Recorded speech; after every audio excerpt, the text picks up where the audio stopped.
L'Azerbaïdjan, entre Europe et Asie, ancienne étape de la route de la soie, est la plus vaste des républiques du Caucase. Le pays est sorti de l'Union des républiques socialistes soviétiques en 1991. Le pays a ses frontières avec l'Arménie, la Turquie, la Géorgie, la Russie et l'Iran. Sa capitale est Bakou, sur la mer Caspienne, où furent découvertes des richesses pétrolières dès la fin du 19e siècle par la Russie, faisant de Bakou le premier producteur mondial de l'or noir. Aujourd'hui, la ville a pris un nouveau visage. Véritable locomotive moderne du Caucase, elle a fait peau neuve grâce à l'extraordinaire flambée de l'or noir qui servit à toute la population azérie. Une population estimée à plus de 9 millions avec 33% de moins de 30 ans.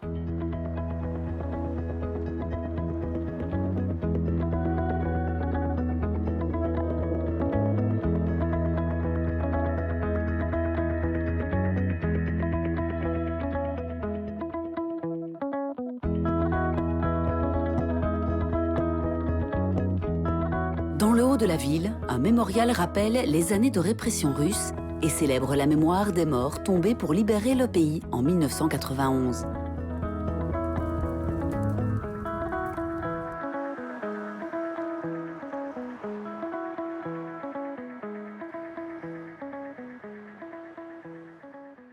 Les premières traces d'implantation humaine dans la péninsule d'Absheron remonteraient au 8e millénaire avant notre ère. Mais Bakou se veut aussi ville de contraste. En remontant vers les ruelles anciennes, on pénètre alors dans la vieille ville. Un quartier préservé et restauré, fait de ruelles étroites et sinueuses, entourées de remparts. Le palais des Chahs de Shirvan, imposant par son austérité, abrita durant plusieurs décennies les familles des Chahs de Shirvan, dirigeants de la région, englobant entre autres l'actuel Bakou. Une fois introduits à l'intérieur de l'édifice, les hôtes étaient à l'époque conduits vers cette cour intérieure, le Divan Khana, ou plutôt dans cette rotonde magnifiquement ornementée. Si les fondations du palais datent du XIIe siècle, sa construction proprement dite remonte, elle, au XVe siècle.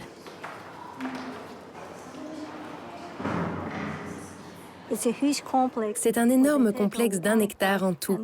Et donc, la construction de ce monument a pris plusieurs siècles. Ce complexe est composé de 3 parties, et chaque partie avait sa propre fonction. Par exemple, la première partie, c'est la partie résidentielle, où le dirigeant du pays habitait avec sa famille. Et tout près, il y avait aussi un bâtiment où il réglait les affaires d'État. On appelle la deuxième partie le quartier de l'éducation, parce que là, il y avait l'école religieuse, où habitait le professeur qui donnait cours aux enfants. Et dans la troisième partie, il y avait une mosquée et aussi un hammam. Parce qu'avant d'aller à la mosquée, normalement, le vendredi, les hommes devaient aller au hammam pour prendre un bain.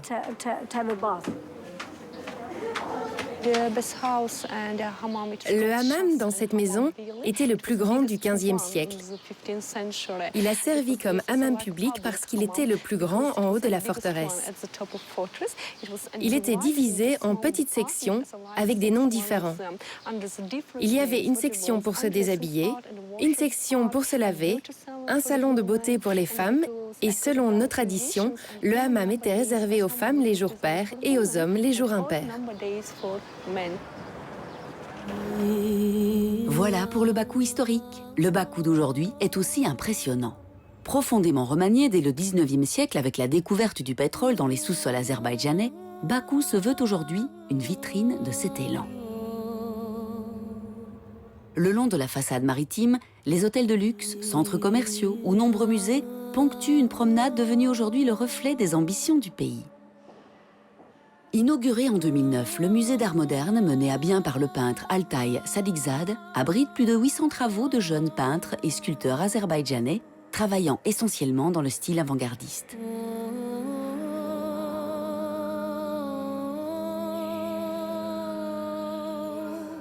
Mais pour témoigner de son dynamisme, Bakou s'est aussi lancé un défi un peu fou, dans le domaine des sports cette fois. La capitale recevra les premiers Jeux olympiques européens en juin 2015.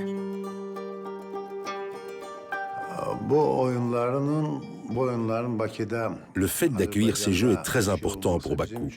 C'est aussi important pour l'Azerbaïdjan. parce que ce sont les premiers Jeux européens. Et Bakou a posé sa candidature pour accueillir les Jeux olympiques en 2016 et 2020.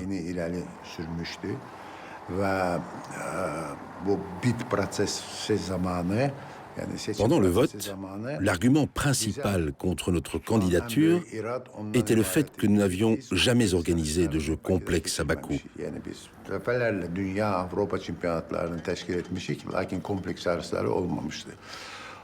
Si nous organisons ces premiers Jeux européens, nous pourrons enfin démontrer au monde entier, démontrer au Comité international olympique que nous sommes capables d'organiser des Jeux olympiques.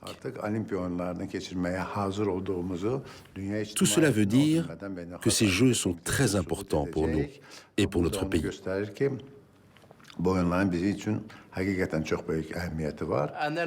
Et puis tout d'un coup, il nous est venu à l'esprit qu'il y avait énormément de travail à faire en très peu de temps.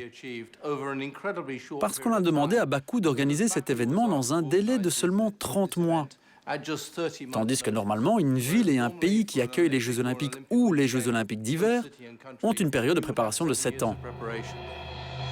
Sacré challenge, tout était à faire. Comme ici au stade olympique, 68 000 places en 16 mois de construction seulement. Après les Jeux s'organiseront des concerts et des matchs de foot. Il faut penser à l'avenir de ce grand stade national. En premier lieu, nous avons les cérémonies d'ouverture le 12 juin, suivies de 2 journées d'athlétisme le 21 et le 22 juin, puis nous revenons au stade pour les cérémonies de clôture qui auront lieu le 28 juin. L'Aquatic Palace fait également partie de ces réalisations extraordinaires. Ici est construite la première piscine de ce genre du pays, mais aussi la première olympique dans cette région du monde. Nous nous trouvons actuellement au Palais Aquatique, un complexe couvert de 6 000 places avec des piscines, qui a été construit selon les critères internationaux et ceux imposés par la FINA. Dans le complexe, il y a une piscine d'entraînement de 50 mètres, qui peut être divisée en 2 piscines de 25 mètres et qui convient à la natation synchronisée, au water-polo et aux cours de natation. Nous avons une piscine de compétition de 50 mètres et un bassin de plongeon de niveau international. Et il y a 2 équipes qui travaillent ici. Une combinaison d'à peu près 1000 personnes qui sont là jour et nuit, parfois 7 jours par semaine. Nous avons des Azerbaïdjanais, des Turcs, des Russes, des Espagnols et des Italiens. Les moyens mis en œuvre sont colossaux, mais cette jeune nation compte déjà tellement d'athlètes de haut niveau que rien n'est trop beau pour promouvoir le sport, véritable vitrine de la compétitivité du pays. On sent qu'il y a une vraie volonté de se positionner en Europe, d'où l'organisation de ces premiers Jeux européens. Et moi, effectivement, français, francophone, je me retrouve dans cette capacité à venir à Bakou pour ces Jeux-là, puisque l'ensemble des équipes nationales sportives concourent déjà dans la plupart des événements européens. Donc c'est tout naturel que Bakou et l'Azerbaïdjan puissent participer et organiser ces Jeux européens. Et après, on voit qu'il y a une véritable envie au niveau de la population, au niveau des officiels, au niveau du gouvernement, au niveau de la présidence, pour montrer ce qu'il y a de mieux, parce que c'est un événement qui a une ampleur inégalée et qui va permettre vraiment d'ancrer l'Azerbaïdjan en Europe et de promouvoir ce pays aux yeux du monde entier. Dans le gymnase, construit également pour les Jeux, les jeunes sportifs s'entraînent chaque jour avec détermination. Certaines d'entre elles ont déjà participé à des compétitions internationales, mais elles savent qu'une chance est à saisir lors de ces premiers Jeux européens. Mon but est d'exécuter une bonne performance. Je veux que tout le monde nous applaudisse avant et après. Aux Jeux européens, je voudrais atteindre la finale. Puis, il y aura le championnat du monde et je veux me qualifier pour les Jeux olympiques mondiaux et bien représenter mon pays. Direction la salle d'entraînement des lutteurs, le sport roi en Azerbaïdjan. Un sport de tradition, celui qui a sorti le pays de son anonymat voici quelques décennies avec une kyrielle de champions qui ont brillé sur les podiums du monde entier. Elle s'appelle Maria Stadnik, née en Ukraine, médaille olympique. Lui, c'est Elshan Bayramivo, pas loin d'être le meilleur lutteur mondial. En 2008, j'ai été en 3e position aux Jeux olympiques de Pékin et 2e en 2012 aux Jeux olympiques de Londres. Maintenant, il me reste la médaille d'or aux Jeux Olympiques de Rio pour compléter ma collection. J'ai au moins 2 entraînements par jour. Parfois, je fais aussi des exercices physiques le matin. La lutte est un sport très développé en Azerbaïdjan. C'est une sorte de sport national. Tous les garçons font de la lutte ici. Et c'est le sport préféré du pays. Alors le ministère et le pays font de leur mieux pour développer ce sport.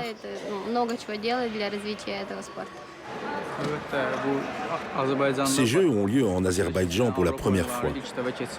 Nous espérons vraiment gagner un maximum de médailles aux premiers Jeux européens organisés chez nous.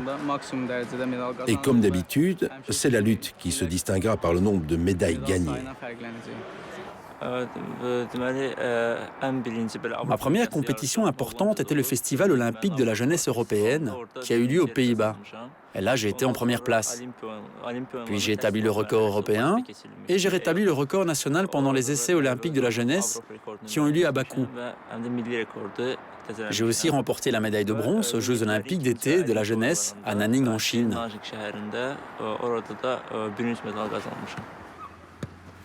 Ces premiers Jeux olympiques européens n'incluent pas le football. Pourtant, ce dernier reste un fer de lance en Azerbaïdjan, puisqu'il est le sport le plus populaire, comme dans beaucoup d'autres pays. Il est aussi vecteur d'espoir, surtout lorsqu'il s'appelle Karabakh et que l'on connaît les différends entre l'Arménie et l'Azerbaïdjan, suscités jadis par cette région.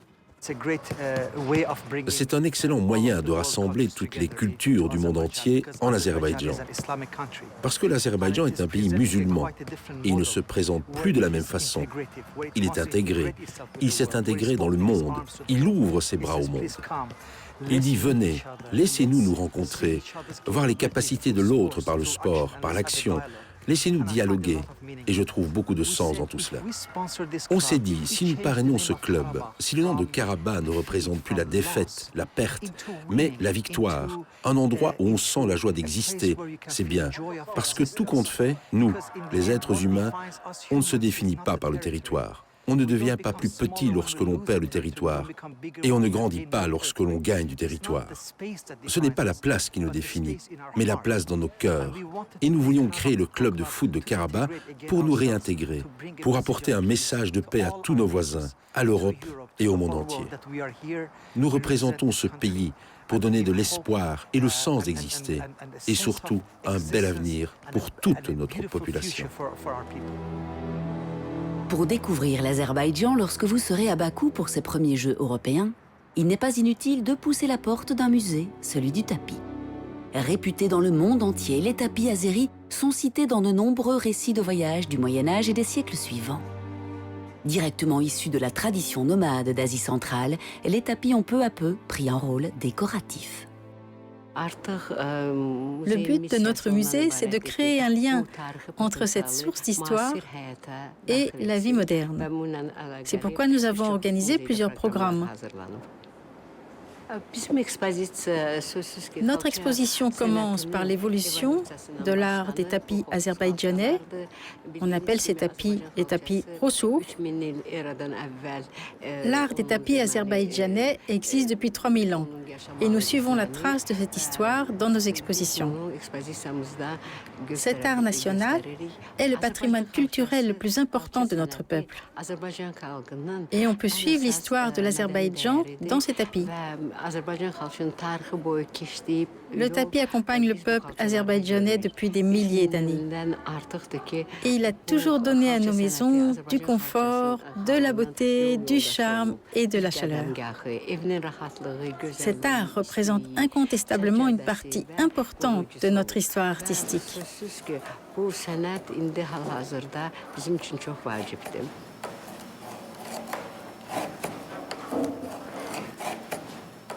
De manière générale, quand on évoque les tapis d'Azerbaïdjan, il faut distinguer 2 grands groupes, les Kazakh-Karabakh et les Kuba-Shirvan. Cette deuxième tradition est plus réputée.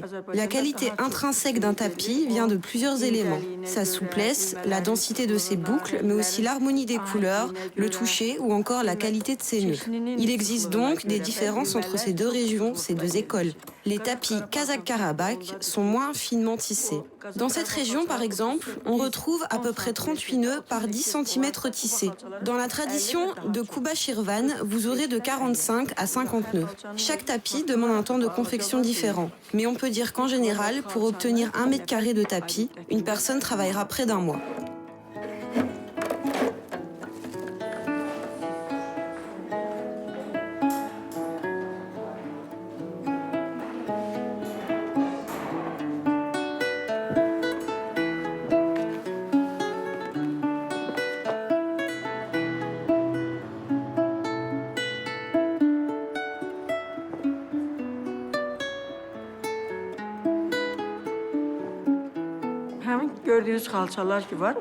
Par le passé, c'était essentiellement les murs qui étaient décorés de tapis. Puis, petit à petit, on en est arrivé à couvrir les sols. Aujourd'hui, il arrive qu'on nous commande des tapis personnalisés, avec l'incrustation d'un portrait par exemple. Ce genre de tapis se retrouve le plus souvent sur les murs des maisons. Grâce à la route de la soie, quand l'Azerbaïdjan était situé sur la route de la soie, nous avons été imprégnés par plusieurs cultures.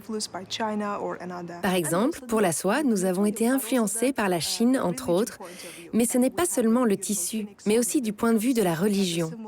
Nous avons un beau phénix ou peut-être des pans. Ce sont les symboles d'autres adorateurs étrangers. Et ces tapis de prière portent les symboles de l'islam. Ils sont beaux. Ce sont les tapis utilisés par les musulmans quand ils prient 5 fois par jour Allah.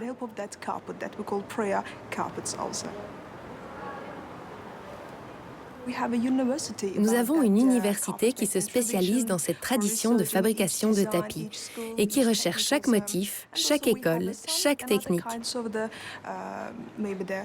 Et nous avons aussi l'exposition pour les enfants, le musée des enfants, où ils dessinent des petits tapis en couleur devant leurs parents. Depuis quelques années maintenant, cette tradition semble à nouveau portée par un courant et un savoir-faire ancestral, qui fait de l'art traditionnel du tapis une pratique reconnue par l'UNESCO. Une autre pratique hautement reconnue est celle de l'opéra. En Azerbaïdjan, elle témoigne de cette culture azérie résolument tournée vers l'Europe et l'Asie. Elle renseigne aussi sur les folies du 19e siècle orchestrées par les seigneurs du pétrole, comme les frères Mailov, qui érigèrent l'opéra municipal en un an pour accueillir la soprano russe Antonina Nezdanova.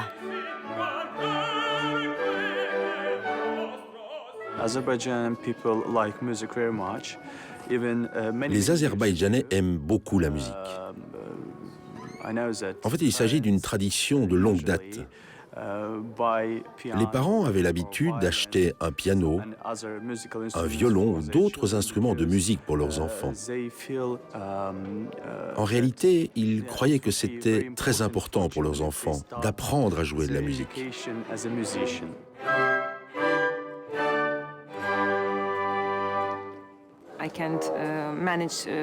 En fait, je ne pourrais pas vivre sans la musique. Je pense qu'il est très difficile d'être cantatrice parce qu'il faut être très responsable. Très responsable vis-à-vis de son travail, très responsable vis-à-vis de soi-même. Il faut travailler dur.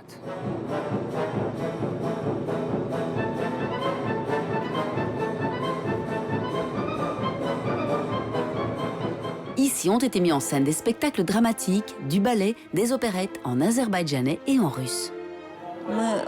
Nous sommes tous très fiers du fait qu'il y ait l'art du ballet et des écoles de ballet en Azerbaïdjan et que nos professeurs sont hautement qualifiés et les écoles de bonne qualité. Même si dans le passé, il y avait des problèmes, maintenant le ballet se développe et ça avance. Nous dansons chez nous, nous allons à l'étranger pour montrer notre art à d'autres pays. Nous interprétons très souvent nos ballets nationaux.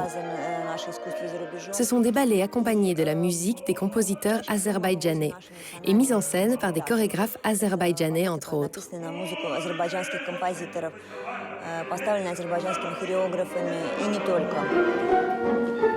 Aux côtés de l'opéra classique allemand ou italien, il y a aussi le chant traditionnel azéri, le mugam.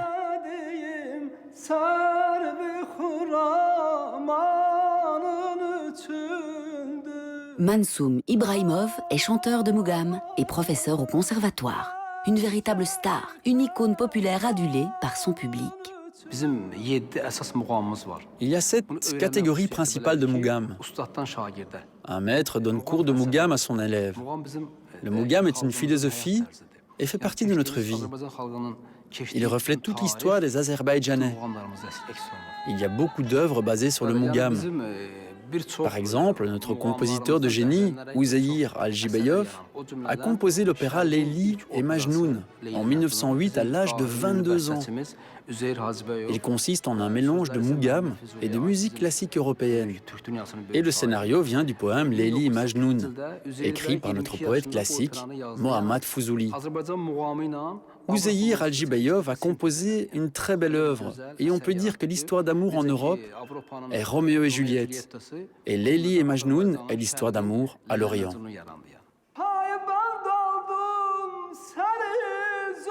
Un centre dédié au Mugham et aux instruments traditionnels a été ouvert à Bakou. Il célèbre cet art qui laisse une place prépondérante à l'improvisation et qui se transmet oralement par divers maîtres au fil des siècles. Depuis l'indépendance du pays en 1991, on assiste à un renouveau du Mugham. Il est l'une des valeurs culturelles, la base de l'identité nationale du peuple. Il a été classé patrimoine oral et immatériel de l'humanité par l'UNESCO.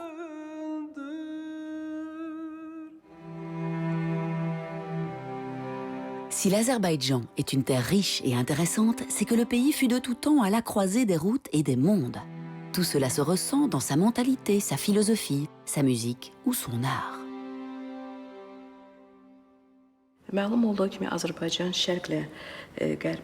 L'Azerbaïdjan est situé entre l'Europe et l'Asie et sa culture est un mélange des civilisations européennes et asiatiques.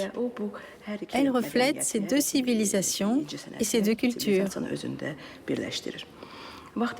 Il y a dans ce musée non seulement des œuvres d'art nationales, mais aussi des œuvres d'artistes étrangers, y compris des sculptures.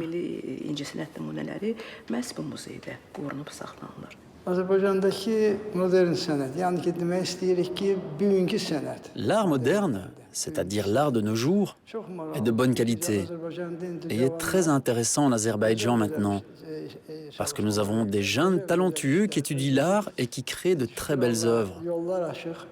Aujourd'hui, Dieu merci, nos frontières sont ouvertes et la plupart des gens visitent beaucoup d'autres pays et parlent avec d'autres, et cela élargit leurs horizons.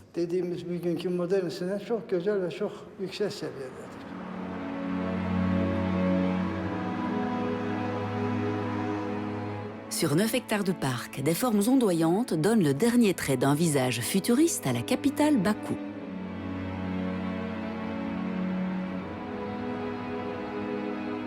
Le centre culturel Heider Aliyev est un étonnant complexe. Comprenant un centre de congrès, un musée interactif retraçant l'histoire du pays et ses influences culturelles, une bibliothèque, mais aussi une salle de concert.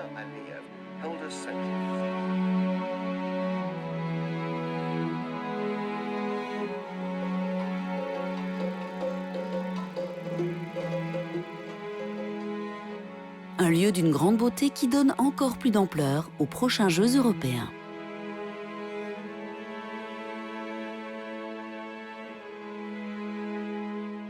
Chaque jour, il s'agit d'innover, d'inventer, de créer de nouveaux règlements qui, avec un peu de chance, seront toujours valables pour les Jeux européens à l'avenir. Alors c'est assez intimidant, mais c'est aussi très passionnant, parce que l'on n'est pas limité par le passé. Il y a une certaine liberté d'essayer de faire autrement. J'espère que d'autres organisations, comme le Comité international olympique, verront ce que nous faisons autrement ici. Et qu'ils diront oui, ils l'ont essayé à Bakou en 2015. C'était une bonne idée, et oui, on devrait voir si nous pouvons encore développer cette idée. Bakou est la ville principale, la capitale, où auront lieu l'essentiel des épreuves, mais une épreuve aura lieu à Mingatchevir. Et surtout, la volonté du comité d'organisation, c'est vraiment d'engager l'ensemble de la population. Il y a un programme scolaire aujourd'hui où l'ensemble des écoles en dehors de Bakou vont être visitées.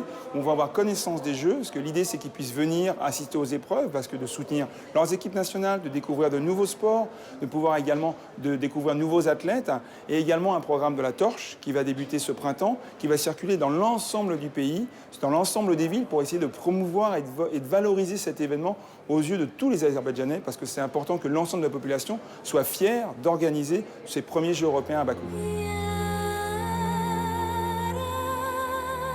Les Jeux européens, première édition, auront lieu du 12 au 28 juin 2015 à Bakou. 6000 athlètes représenteront 50 comités nationaux olympiques et concourront dans 20 sports. Ce sera le plus grand événement multisport jamais organisé dans l'histoire de l'Azerbaïdjan.